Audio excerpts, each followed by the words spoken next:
After playing parts of 11 seasons in the major leagues, Todd Greene transitioned into a scouting career, where, as he puts it, he's now in the opinion and support business. He also talks about how, thanks to Roger Clemens' penchant for prolonged pregame warm-ups, he wound up behind the plate, catching the most significant first pitch in the history of the sport.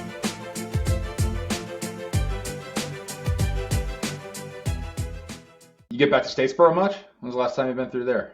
I haven't, and I'm supposed to go back for a pretty big event next month to help with the athletic initiatives they have going on. But I'm not sure I'm going to be able to make it due to advance and then the fall Sure. league. I'm going to have to do the fall league early this year, which I'll have all that. But I'd love to get down there, but they all know that my kids come first, and when I'm not working at this point in time, Gavin has my full attention. So he's playing football and baseball and basketball. So when it's his time when I'm at home. So Yeah, man, absolutely. That's awesome. Well, we were actually took my kids to their first college football game. I guess it was 2 weeks ago now. Went up to Athens and saw the Dogs play. My wife's an alum.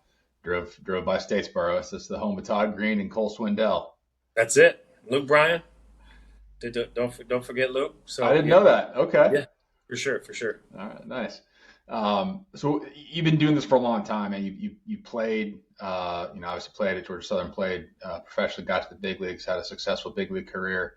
Did you get right into scouting when you were done playing? Yeah, so I blew out for good as a player in spring training of 2007 with the Padres, and Kevin Towers was kind enough to keep me on the minor league roster all year.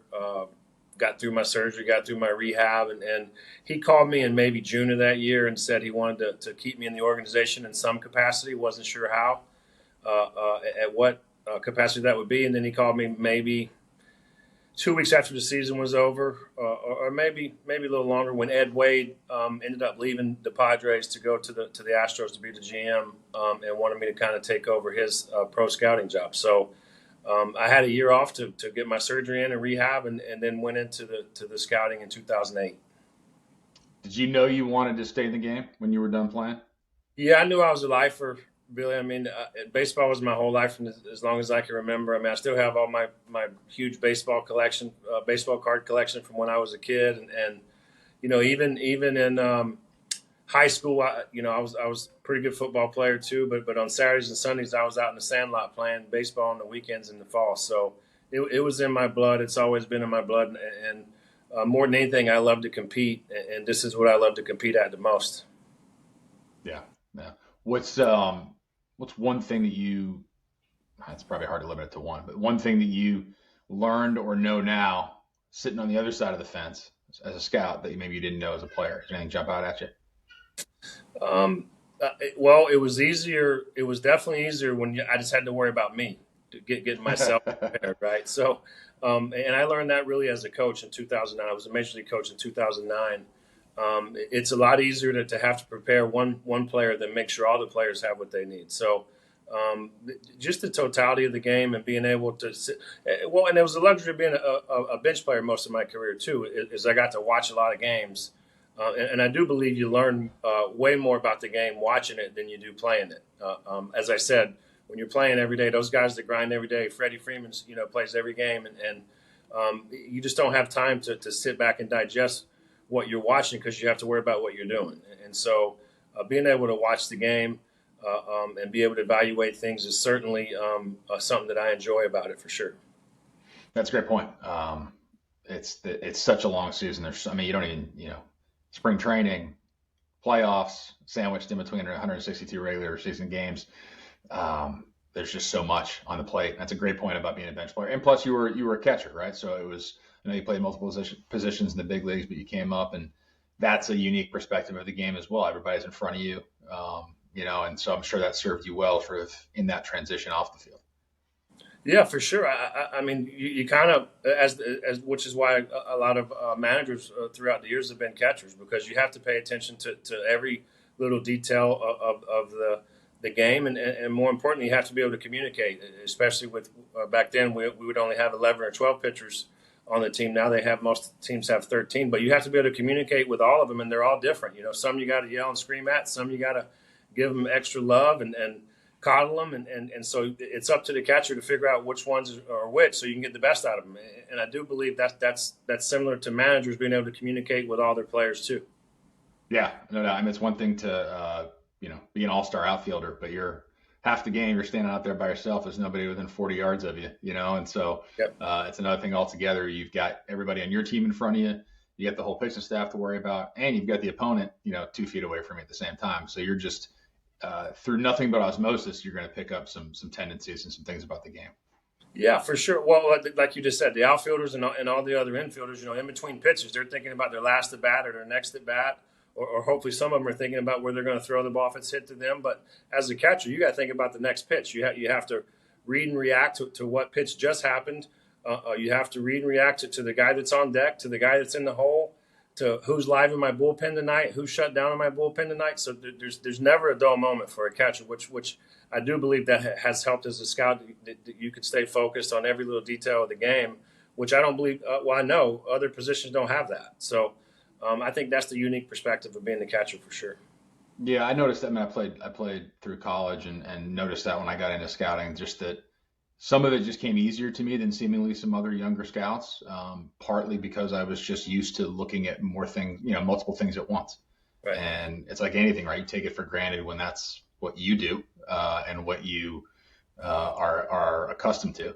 But there are things there's a lot going on in the game, as well as anybody, that you can sit there with a hot dog and the beer in the stands and not notice 99.9% of it. And a lot of that's impacting the game, either directly or indirectly. Just little nuances that, look, I'm biased, but that's part of the beauty about baseball, right? Is all those little nuances. Yeah, well, I mean, there's so many things that you can read, right? I mean, hitters sometimes will move up in the box if they're anticipating a breaking ball or stuff like that, or move closer to the plate if they think you're going to stay away from them. And those are all things that, as a catcher, that you have to call an audible for, right? So you can't – you go into a game plan fully understanding that we're going to have to change this at some point. I know now they have the cards on their wrist and stuff like that they pretty much think they have everything scripted. Unfortunately, in sports, the game is played on grass and dirt, not that paper in your wristband. So, and it's played with humans with heartbeats. So you have to call audible sometimes based on hitters doing things that you weren't anticipating, or a situation, the bases loaded no out in the first, you weren't prepared for that, right? So there's just so many things that are unscripted in the game, and that's part of the beauty of it too. Yeah, amen. I mean, we could wind up going down a rabbit hole here if you get me into, from college baseball on down with everything being scripted and coaches calling pitches. And, I totally agree. And I'm curious who are some of the smarter guys that you either played with or saw up close as, a scout or a coach when it comes to reading things, whether it's other players or just having that instinct that's not, sort of a pre-scripted, this is what I'm going to do in my first at bat kind of deal. Yeah, well, first of all, like we discussed earlier, I was the bench player, so I consider myself fortunate to have bounced around a little bit because I was around a lot of great people and learned a lot from different perspectives of people. So there's no question the smartest two baseball people I've ever been around are Don Zimmer and Larry Boa. It's not close.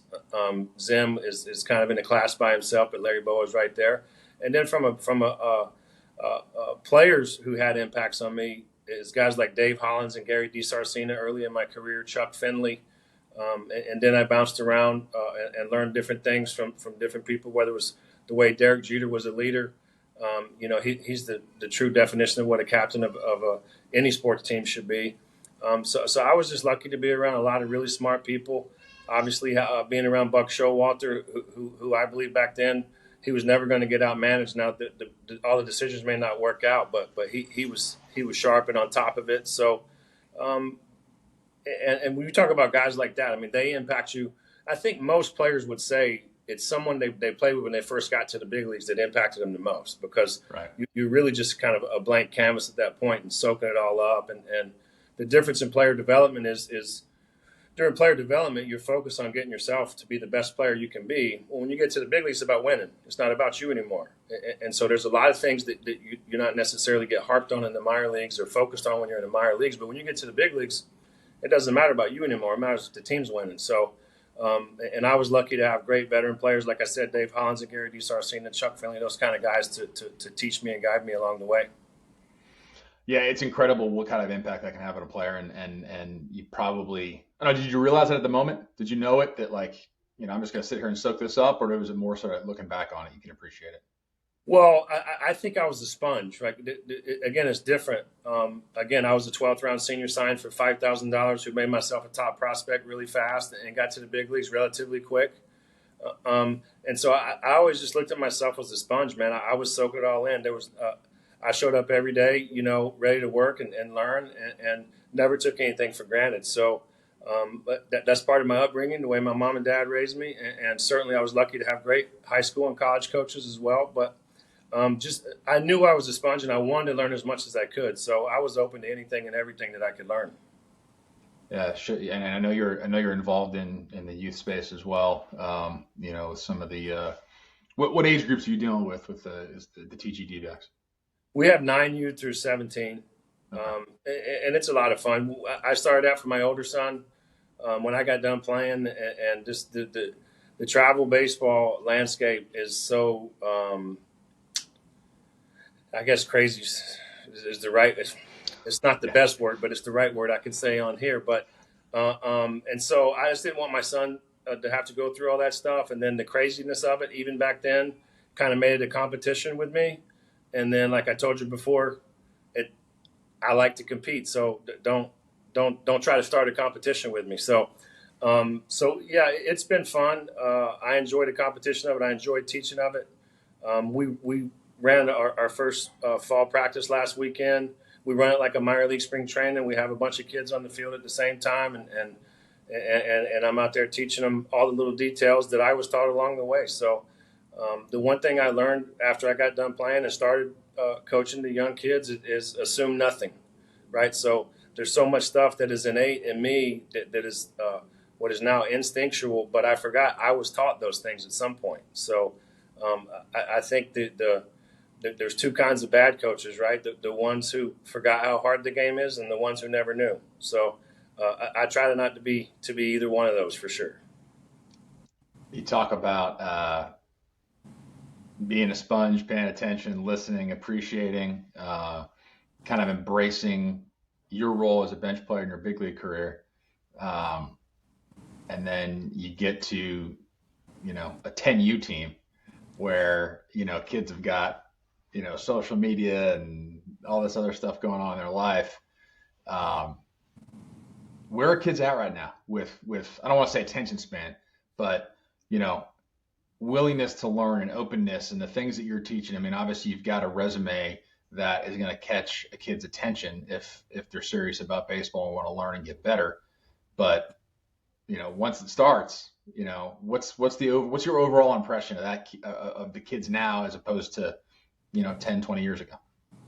Well, I was coaching a 10-year-old, 10, 12 years ago with my older son, and it's different now. So what I would say is kids are no different than anybody else, or player development professional players. They're at different stages at different times. There's some 10-year-olds that are ready for it, that'll sit there and look you dead in the eye and take everything into you're saying.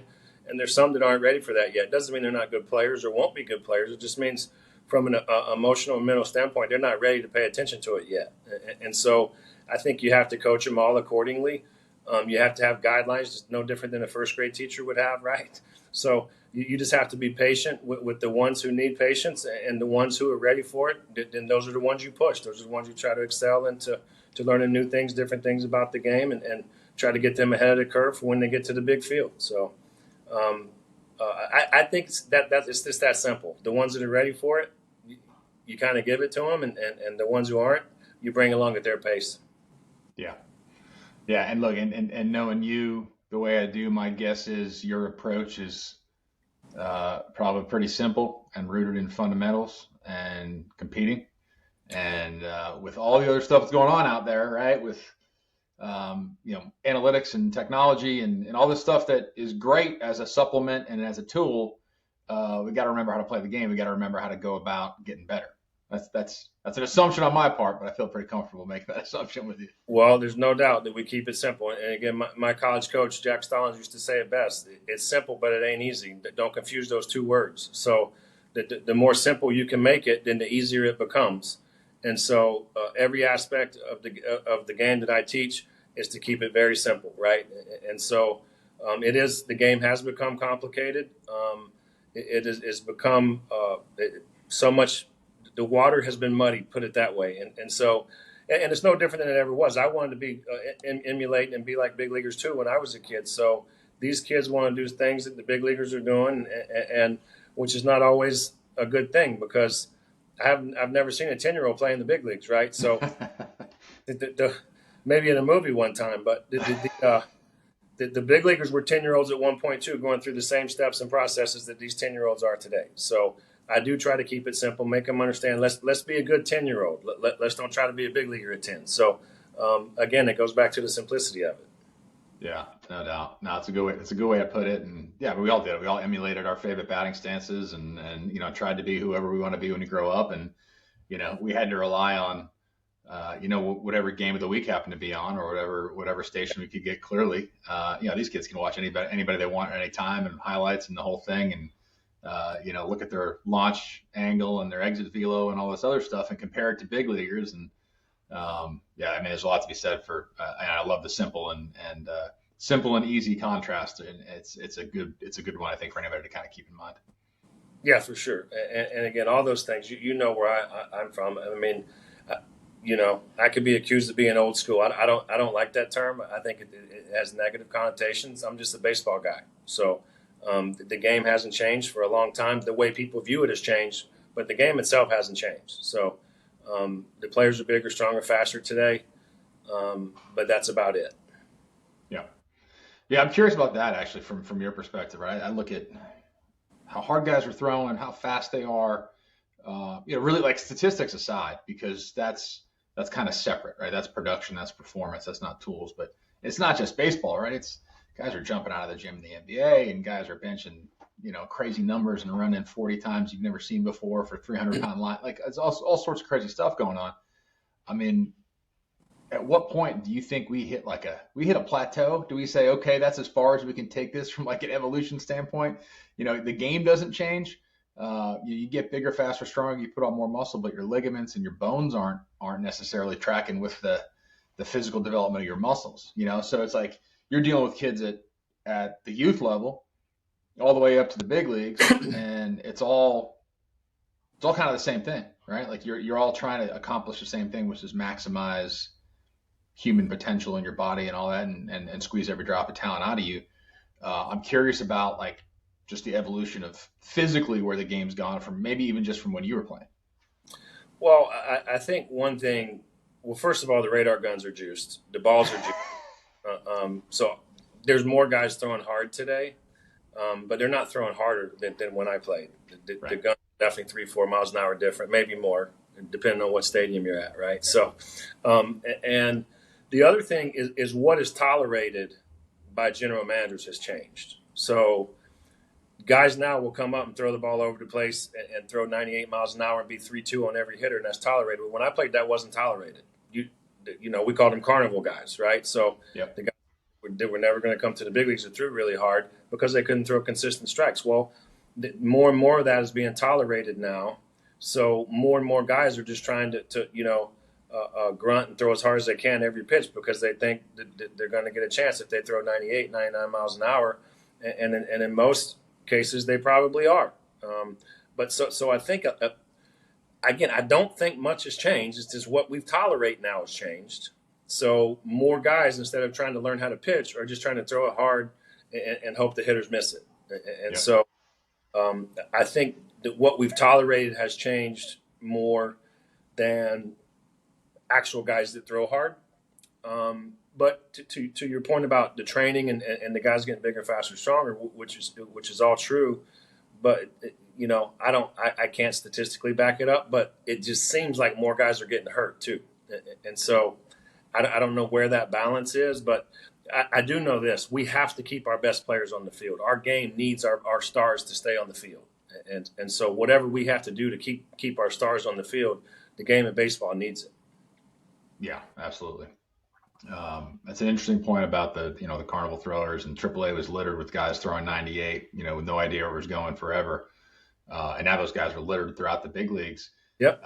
Does that make your job harder as an evaluator? The guys that throw, you know, I saw something online the other day, and it was showcasing Kevin Tapani, right? And Kevin Tapani was 6 feet, 180 pounds, Yeah. and he's playing in the middle of the steroid era, and he's just kind of just surviving and getting outs and pitching to contact. Like those guys, I don't want to say they don't exist, but they certainly don't exist in the numbers that they used to. Again, it's to your point, what we tolerate, but that in turn kind of makes it those guys a little bit harder to evaluate because you just don't have as many guys to compare them to that do it that way anymore.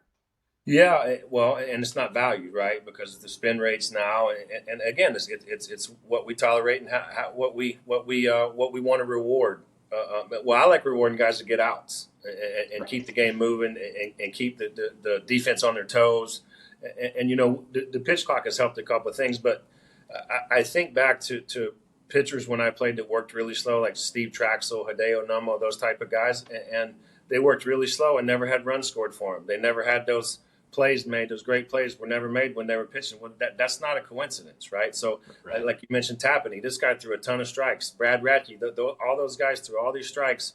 They weren't overpowering, and the balls were put in play. And there's highlight reels with those guys pitching everywhere of defensive plays made behind them. So, I think it's evolved into a more of a power game, and from an evaluation standpoint, I still evaluate the way I started scouting in 2008, what I think is going to work in the big leagues and what's not.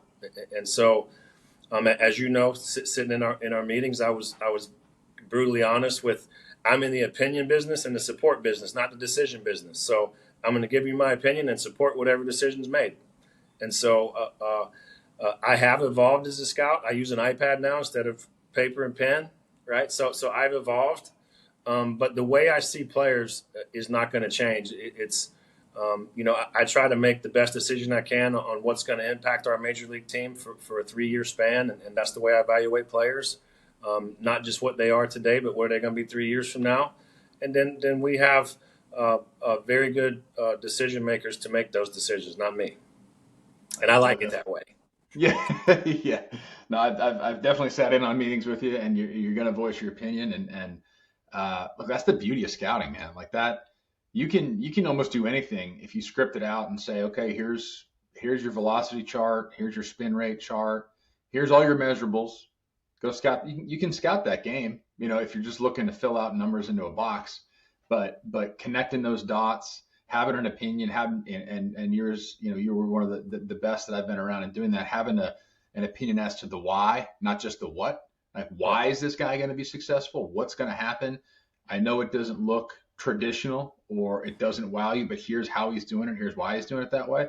That's the beauty of scouting in baseball in general is being able to sort of, just make those connections. And, I feel like we're getting away from that in virtually all aspects of our life right now. Like it's just everything is sort of data driven, and data is hugely important, but you know, data in the wrong hands is kind of useless too. Oh, for sure. Well, I mean, first of all, data's always been used, right? I mean, it's not a new concept. They came up with a new name for it. Instead of statistics, it's just data or analytics, right? Well, and the way I like to describe it is, again, they're useful. They're for sure useful, but it's the picture frame, not the picture. And so I don't get enamored with the picture frame. I want to make sure I stay focused on the picture, and so that's just the best way for me to kind of give you the picture of how, no pun intended, of how I see it. So, but performance does matter. Performance does matter for sure, and so Yeah, look, it's one of those deals where um, I'm sure you have guys off the top of your head you can name. You saw them, you didn't like them, you just didn't like the way they were doing it. The numbers didn't necessarily wow you, and you look up 8 years later, and this guy's still in the big leagues, and you're like, man, I just don't get it. I don't know how it's happening, but here he is. He's got the back of the baseball card to prove it. yeah. Well, look, as you know, I mean, we're gonna be wrong both ways. We're gonna be wrong about guys that we didn't like, and wrong about guys that we did, and so that's just part of what you have to live with. But guys with 420 on base percentages and low A that are hitting 225. I mean, they throw strikes. The higher levels you go to, they throw more strikes. You're going to have to hit, and when he hits it, he's a 225 hitter, and y'all can tell me batting average doesn't matter all you want, but it does. So at some point they're going to throw more strikes, and you're going to have to hit it. So and the guys who can do both, the on base guys with the batting average and with the slug and all that, the OPS is all the the cute things we have now. But it's it's a fun challenge. I love the challenge of scouting. I love the fact that I get to scout our players, the Diamondbacks players. I love that pressure and that excitement to be able to go and try to place the proper value on our players to try to help us get better and win. That's it's a challenge, and I love it. Yeah. I'm curious when you've got you've certainly got conviction, you've got opinions, you've got the why, like I talked about. Was there anything when you started scouting, you got off the field as a player and day one of scouting and jumped out at you and that was like, man, this is hard, right? Like everybody's got a blind spot. Was there something in particular that you kind of struggled with early on in your scouting career? Yeah, I would say to younger players, like we just talked about, Billy. I mean, I have so much respect for the amateur scouts that go out and see these guys It's a at hard gig, man. 17, 18 years old and be able to envision what they're going to look like in 5 years. And fortunately for me, I say fortunate, maybe it would have been better if I did do some amateur scouting, but kind of, and KT told me this, that what I was good at right away in scouting was going to Double A and say that's going to work, and that's not, regardless of how they're performing. Like that's what I was really good at right away.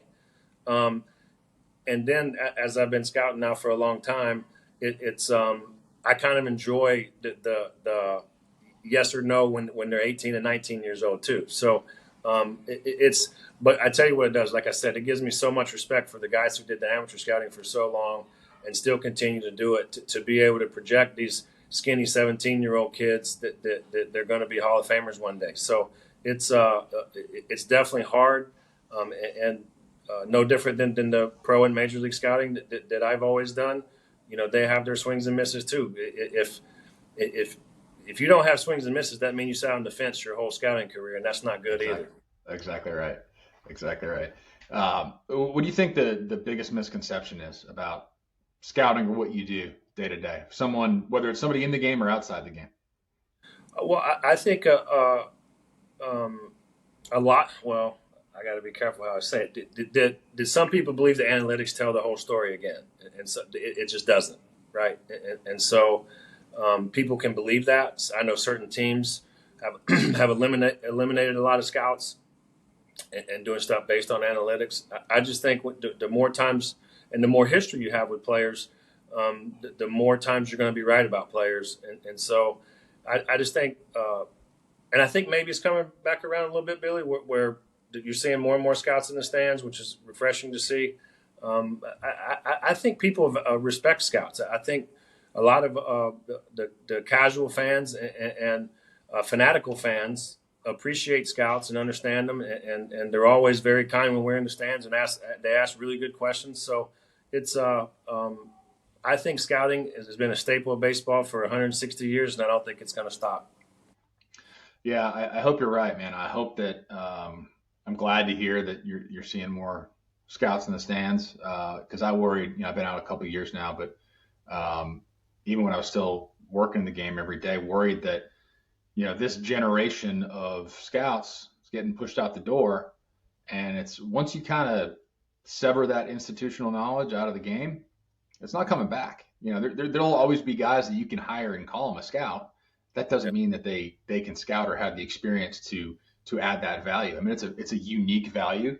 I always enjoyed talking to guys like yourself, Ted Simmons. I got the pleasure of working with in Atlanta, guys who have done some things, have conviction, are unafraid to voice their opinion, but at the same time, there's a humility about them saying, look, there's a much bigger picture outside of like my worldview here that I understand needs to be sort of factored in to make the right decision. But I just always worried it was I know it's all cyclical, but you sort of over-rotate toward all data all the time. And, the data's not going to go anywhere. You can always kind of pull from that. But sort of that human capital, that intelligence, that wisdom, once it's gone, it's gone. Yeah. Well, I also think, Billy, that there was a lot of really good scouts that have been let go, but there's also a lot of scouts who didn't work very hard that got let go too. So I think you just can't fake it anymore, right? So a lot of guys just didn't work hard, in my opinion, right? Because I would be there with them and watch them, and they had really good ears, but not very good eyes. So I think some of the guys who got washed out probably had it coming for a while, but sometimes the baby gets thrown out with the bathwater too. So a lot of good scouts still don't have jobs as well. So I think if you're good with conviction and passion and love it and genuinely want to help your major league team win games, then there'll always be a place for you. What about the younger guys you've seen, whether it's with the Diamondbacks or other organizations that are just starting out their scouting career? Is the perspective different? Is the approach different? That they just came up at a different point in the game where again different things were tolerated, different things were emphasized and valued. They obviously come with a different sort of set of values when it comes to baseball, I would imagine. Yeah, well, the good thing about our young guys is they ask a lot of good questions, and they're not afraid to call the veteran scouts that we have, Chief or Piotnik or myself. I mean, these guys use us and ask good questions. So, but there's a lot of guys that I see in the stands with other teams that are data collectors and reporters more than scouts. So, I think it goes both ways. It's like anything else, right? So, but the young guys we have in our organization, they ask good questions, they work hard, they're passionate about it. We have calls every other week just to talk about things that we're seeing, noticing trends in the game, things that are going to help us get better. So I really like the way our scouting department has come together and kind of sharpening each other. But again, to your point, some of the young guys just believe it's better to have good ears than eyes. And so I just kind of try to stay away from those guys. Don't give them any fodder. That's right. Yeah. You talked earlier about Jeter as a player, and a lot of what you've touched on today is kind of tied back to, emotional intelligence, communication skills, leadership. Who are some of the guys that you've worked with, either as a player, whether it was a coach or manager, or sort of post-playing career that have had that gift, that have been able to lead and sort of rally a group to sort of a unified goal when you've got all these varying perspectives and maybe priorities and sets of values, but you're all trying to do the same thing, which is win a World Series. Yeah, I think early on in my career, Joe Madden was that guy. He was the farm director when I got drafted. He was the guy that converted me to being a catcher.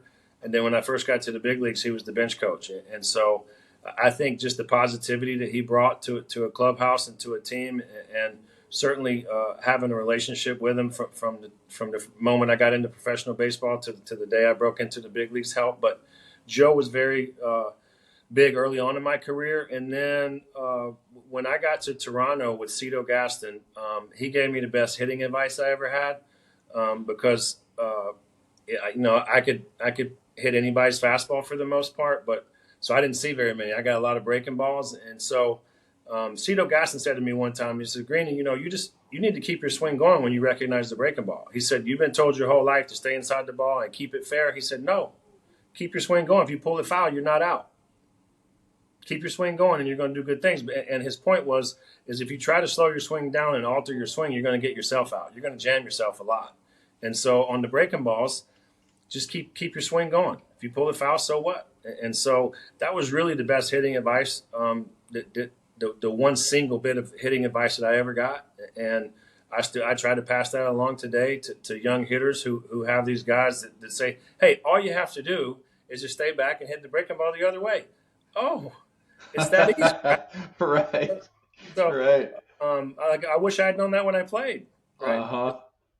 But so Cito was had impact on me as a hitter. And then when I went through my injuries and came back from my injuries in my shoulder, and I took probably 2 years off where I couldn't catch. And when I started catching again, Brian Cashman signed me and sent me to AAA to see if I was going to be able to catch again. And so I had Trey Hillman as my manager there. And Trey was very, very patient in bringing me along and did, because I had 2 or 3 service years in the major leagues at that time. He was a little hard on me and made me earn it too, which I respected.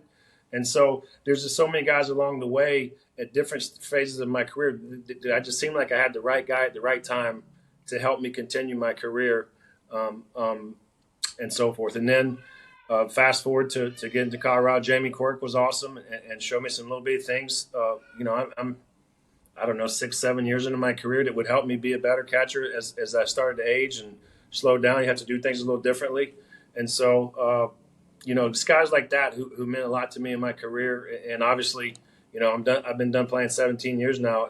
I still remember those guys and the things they told me. So clearly, it had impact. And so I try to make sure I keep little simple things like that when I'm coaching these young kids, whether they're 10 or 17, or even kids we've had come through our programs that are in college or in pro ball now.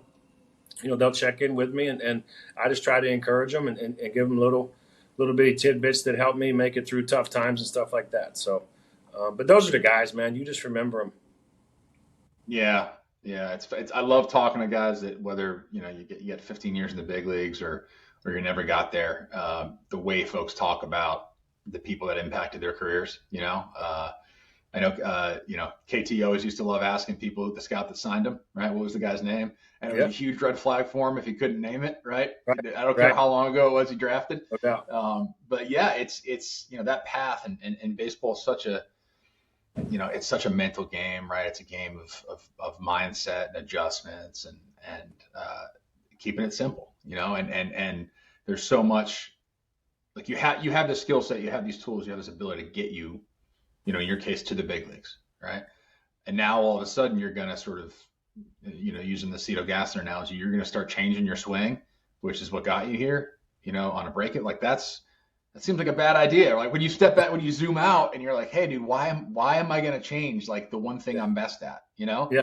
But when you're in it every day, it's so easy you see so many pitches, you make so many outs, you get so many hits. And it's a good life lesson for anybody, forget just athletes, like, lean in on your strengths, man, and go with what you know. Well, no doubt, and I'll change the word. We'll lean in. I would say perfect your strengths. Right. So many guys want to work on their weaknesses. Well, I mean, reality is, if you have an identifiable weakness, it's probably always going to be a weakness. So perfect your strengths first, right? So I used to tell people I had a do not disturb sign for the fastball middle end. Like I didn't have to worry about that. I perfected that for a long time, right? So it was just don't throw it there, right? Yep. So certainly not guaranteed to hit, but I was going to hit it hard for the most part somewhere. And so um, that's the focus is perfect your strengths. You certainly want to brush up on your weaknesses, but also I think from a hitting perspective, and this is I've noticed this with certain left-handed hitters that I've played with and tried to help coach too, that maybe have that hole at the top of the zone with the fastball, and they want to work on hitting a high tee or get a machine and work on hitting a high pitch, and say, hey, I have a better idea. How about you work on taking it? And Yeah. pitchers don't execute every pitch. They're human beings too. So learn how to take it when they make those mistakes. That because you perfected your strengths, now you make them pay. So I've just always believed, like my weakness was the slider, right? So how about you work on taking them instead of trying to hit them to right field? Let's start with that. And so again, but to me, that's simple, right? So if you're able to dial it back and keep it that simple, then you have a chance, to have several bubblegum cards, right? So like you talked about earlier, everybody used to say getting to the big leagues is the hardest thing in the world to do. No, it's not. Staying there is the hardest thing to do, right? So, Yeah. and so the more simple you can keep it, the better chance you have to stay there for multiple years. Well, it's easy to say, right? It's incredibly hard to do, and that's where those veteran guys, whether they're hitting coaches or managers or scouts or what have you, just they have that wisdom, they have that perspective. They're not too close to the elephant with your own swing to be able to tell you, hey, dude, like, yeah, I can work on becoming like from a D plus slider hitter to a C minus slider hitter, but what's that going to get me? Why That's don't I right. go from like the A minus fastball hitter to the A plus fastball hitter? Then that's squared away. I don't have to worry about it, to your point. And it's human nature. I mean, we all want to get better at what we're not good at, but yeah, maximize your strengths. Just lean on that at every chance you get. And I think there's beauty in that simplicity of like, I'm never going to be a good slider hitter, so why don't I become a good slider taker? Why don't I just become the best guy in the league at not swinging at a pitch I can't hit very well? That's right. That's right. Yeah. And again, even though that's a simple approach, it's still hard to do, right? So Oh yeah. you can keep it as simple as you want, but no matter what, it's not going to be easy. So Hmm. it's, but you have to have those little things to help you get through. and it has to come from yourself. I mean, again, it's great to have a coach, but in reality, and as soon as I got done playing, I started coaching my son. I would try to tell him, hey man, I'm going to be able to help you as your coach, but you have to be your best hitting coach. I can tell you what I see, but only you feel what you feel. I don't feel what you feel. So everyone's going to have to be their best coach, and sometimes a great major league hitting coach just reminds you of that. And hey, man, what were you feeling back in April when you were hitting 400? Like, you have to feel it. You have to be your best coach. And so I think that's the importance of being a major league hitting coach, which, by the way, is the worst major league job there is the hitting coach. Yeah. For a lot of reasons, right? Because you Yeah. never get the credit and you take all the blame. Correct. So Yeah. there's a lot of reasons, but yeah, just keeping it simple and coming up with your own stuff and being your own best coach, I think, is really important. Well, the good ones, they tend to ask more questions than give directives, right? To your point about just like you're not going to tell a guy who's been hitting in the big leagues for 8 years how to do what he's doing. It's just like finding the right cue, and that's what I tell. It's always fun to see guys that they get traded or they sign as a free agent and they go somewhere and there's, you know, the hitting coach maybe does get the credit for about a month, right? When some guy sets the world on fire because just the way he turned a phrase resonated with that guy and it was able to land, you know. And so there are guys that are able to sort of resurrect that in certain places. But to your point about like the self-awareness, you got to know your swing, you got to know yourself, you got to be realistic about it. That's the thing I've always been fascinated by is that balance of like confident alpha, conquer the world. I can do anything with like the humility of like, well, maybe I can't do everything. Maybe I can just do what I do well. Yeah. Well, it starts with confidence, right? I mean that's really the most important thing of any player, of any team, and coaches who understand that get it. And I'll give you an example that happened this year over the last 5 weeks. Look at Trey Turner. I mean, a standing ovation, and now he's a different player. Right? That's all it took. Right? Was someone making him believe, hey man, you stink right now, but we still love you. Right? So the only thing that's really changed is his confidence level, and so it's really the most important thing. Which is why people say he's arrogant or cocky. Well, he better be. I mean, he better have the confidence that he's really good, because if he doesn't, then that humble pie is going to be way bigger than you think it is. So confidence is important, and I think there's no better example of that than the Trey Turner turnaround from 5 weeks ago. Yeah, I saw a great clip from one of his teammates, Castellanos, just kind of pumping him up. You know, like this is when he was struggling, right? He's going to be fine. I'm not worried about him. He earned the contract he got. Like he's going to be just fine. You guys don't worry about it, right? And that's, it's hard to appreciate, especially in baseball when it's 162 games and, even the best ones on the planet go weeks where they just feel like they can't hit the ocean from a boat. And it's like, man, How am I going to get out of this? How am I ever going to survive? I actually wrote something recently about ego and the fact that it gets this bad rap of like, oh, this guy's got an ego. Well, when's the last time you met somebody who's really good at something who didn't have an ego?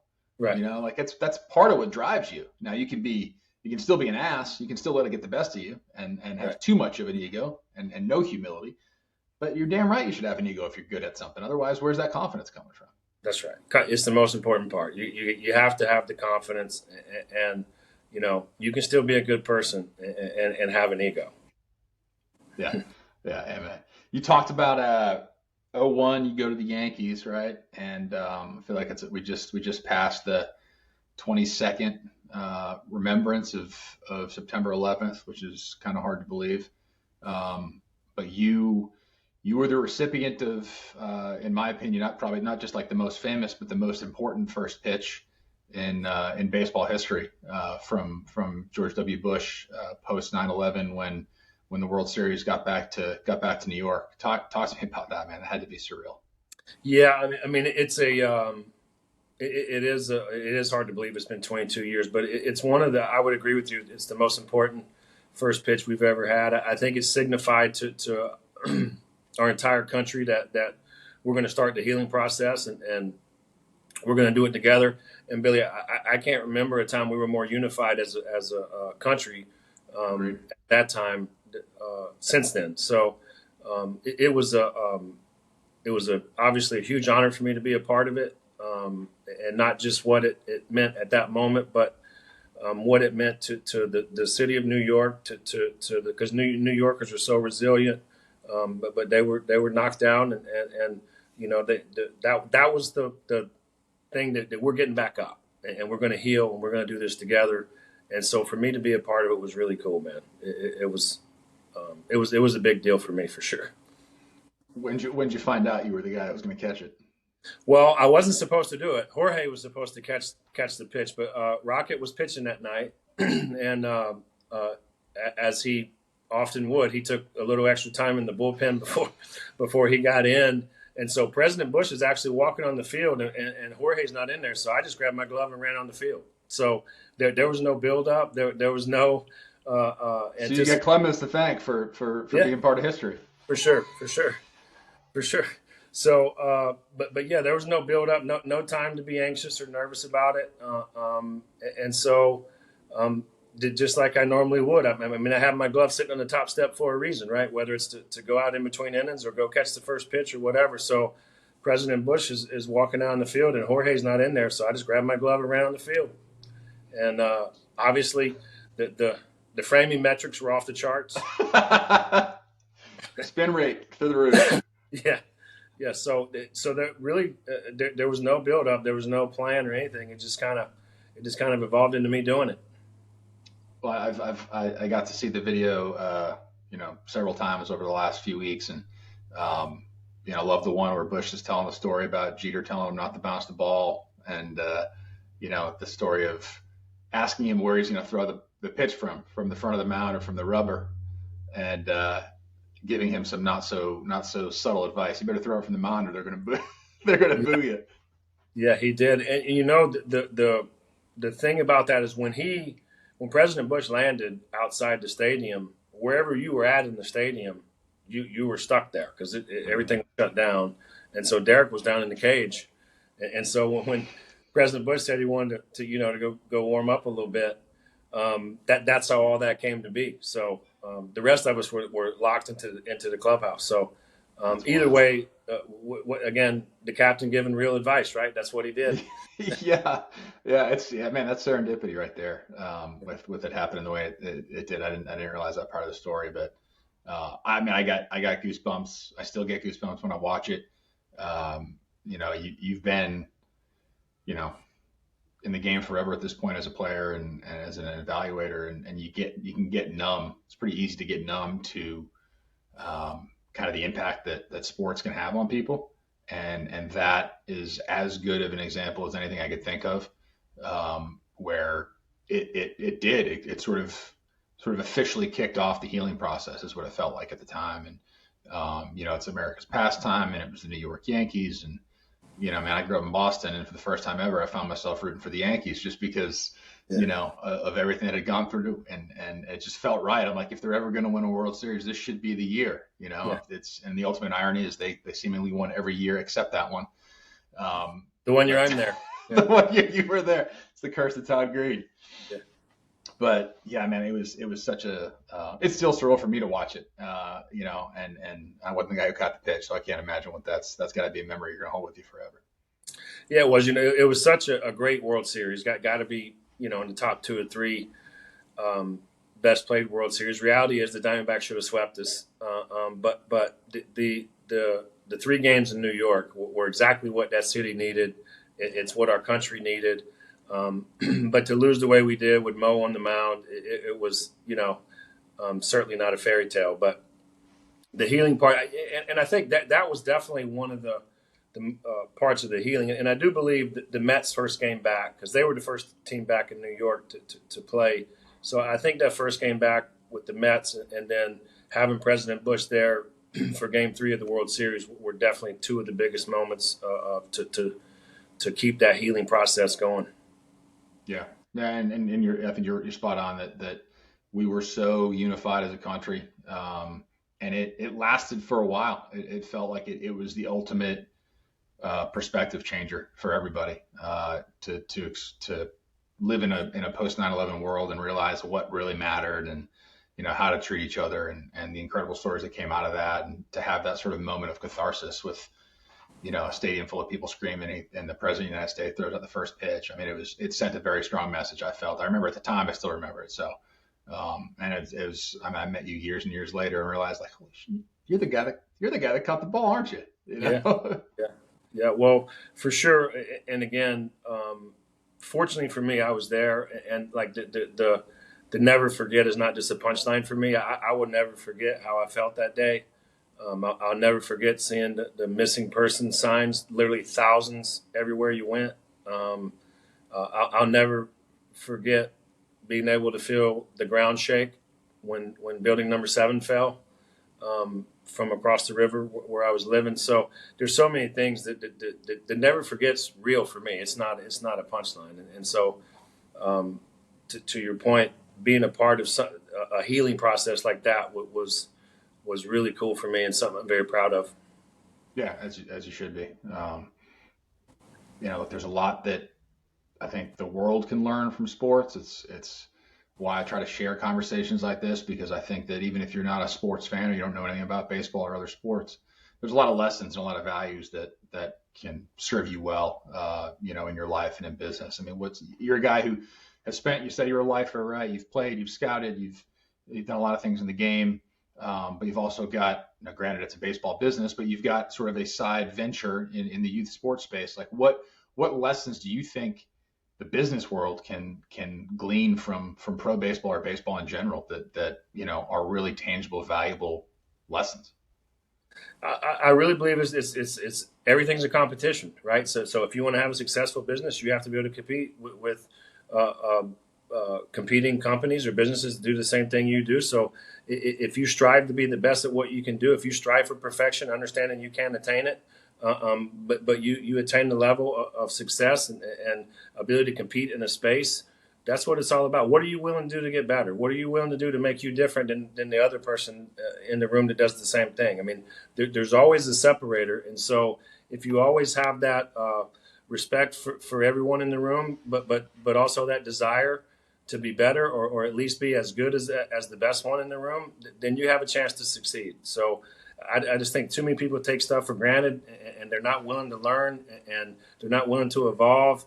They're not willing to it's just a competition, right? So the more knowledge you have, the more information you have, the better decisions you'll be able to make.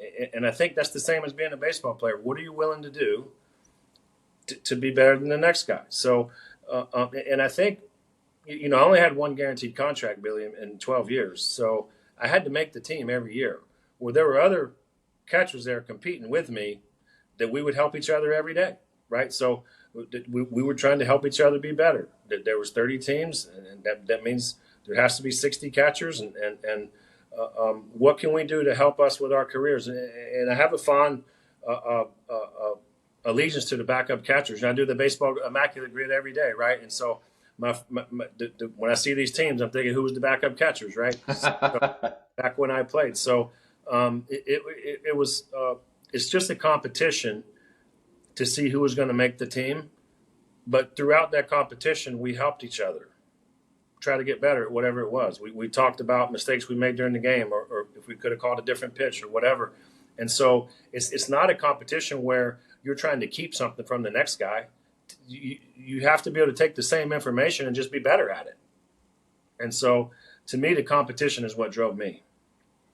Yeah, I've seen that since I've been out of the game, and I took it for granted because I was around it for as long as I was, and I was an athlete growing up. That you just assume that people approach things similarly, whether it's from a competition standpoint or a discipline or a hard work, whatever it might be, and you realize that they don't. And I've talked to a lot of athletes, former college athletes, whatever. They're trying to figure out what they want to do with the rest of their lives. That's like, man, just again, lean in on your strength. That's more of a strength than you realize, being able to compete. And I love the story about because I know it's hard for some people to be able to understand that. Like at their core, they're like, look, okay, I'm a competitor, and I'm going to win, but still being able to sort of confer with your competition and have a true friendly competition and be like, all right, look, man, this is what I'm seeing. You can actually get better doing that. Decrease your chances of quote unquote winning, right? But you're going to help the organization. You're going to help the team. That is like some powerful stuff in my opinion, because that's a lot of people can't do that. It's one way or the other, I feel like. Well, I had players who wouldn't, right? So I saw both sides of it, and so Billy, I really believe that's why I'm still in the game today, though, because I was a good person. I treated everybody respectfully. I tried to learn as much as I could. I tried to share as much as I could, and you know, I can't remember the reporter in San Francisco when my career's over. You know, he asked me a couple of questions, but one was, did I fear anything? And the only thing I ever feared was being on a long plane flight and one of my teammates who's struggling coming and sitting next to me on the plane and say, Greeny, man, what are you seeing? What am I doing wrong? And me not have an answer and me not have been paying attention to what everybody's doing. That's the only fear I ever had. So when I was sitting on that top step watching the game, I was watching the game with everybody, all of my teammates. And so that was really the only fear, man, was that if someone was struggling, because I've been there, we were all there, man, where you felt like the world's ending and there's nothing but black clouds above. And every single player goes through that, every one of them, even the great ones. And so was for me not to have been watching and paying attention to my teammates and someone just being so lost to come up and sit next to me and say, what are you seeing, man? And me not have an answer. That was my only fear. Wow, man, I think that's the definition of being a good teammate. That's incredible. I think it's just who you are, right? As a person, it's obviously it served you well throughout your playing career and post-playing career. And I'm grateful that I got to sit in for a few years with you and have those conversations. And I know it's genuine that you want to compete, you want to challenge yourself, you want to challenge your teammates, right? And you call BS when you think it's BS, and that's a beautiful thing, man. I mean, Yeah. at least in my opinion. Yeah. And I love that, we were fortunate enough to be in a place at a time where you could have those conversations and, the door was closed and we're going to arm wrestle over something. And then at the end of that conversation, argument, wrestling match, whatever it was going to be, we were going to, our boss was going to make a decision and we were going to walk out arm in arm and say, okay, this is, it was unanimous. This is what we wanted. That's right. That's right. That's the opinion and support business, right? I give my opinion. Like you said, we have the arm wrestling match, and then I support the decision that was made. I mean, it's that simple. And the ones who can't handle that are like the ones that the ego gets in the way, right? So, like we said, you have to have an ego, but it can't get in the way, right? Yeah. So, and we did have a good process, and we had a room of good people. And I still think there's rooms like that around the game. It's a lot different. Those rooms are a lot smaller, but I still think there's good processes. And I know this is going back 30 minutes ago, but our scouts' opinions are definitely wanted and definitely valued and used. It's just done in a different way now. Yeah, well, I'm glad to hear that they're still being valued. It's something that can't be replaced, and it's a critical part of that equation. So, Greene, I appreciate you sharing, man. This has been a lot of fun. It's been good catching up. Yeah, enjoyed it, Billy. Thank you, man. Thanks for listening to this episode of the No One Is Watching podcast. If you haven't already, be sure to hit subscribe to be notified of future episodes. If you'd like to support the show, please take a second, leave a rating and review, or share it with your friends. If you're interested in similar content, you can check out my website at nooneiswatching.com, where you can subscribe to the newsletter, read my blog, or follow me on your social media platform of choice. Look, your time is valuable, so thank you for lending me some of it. We'll see you next time.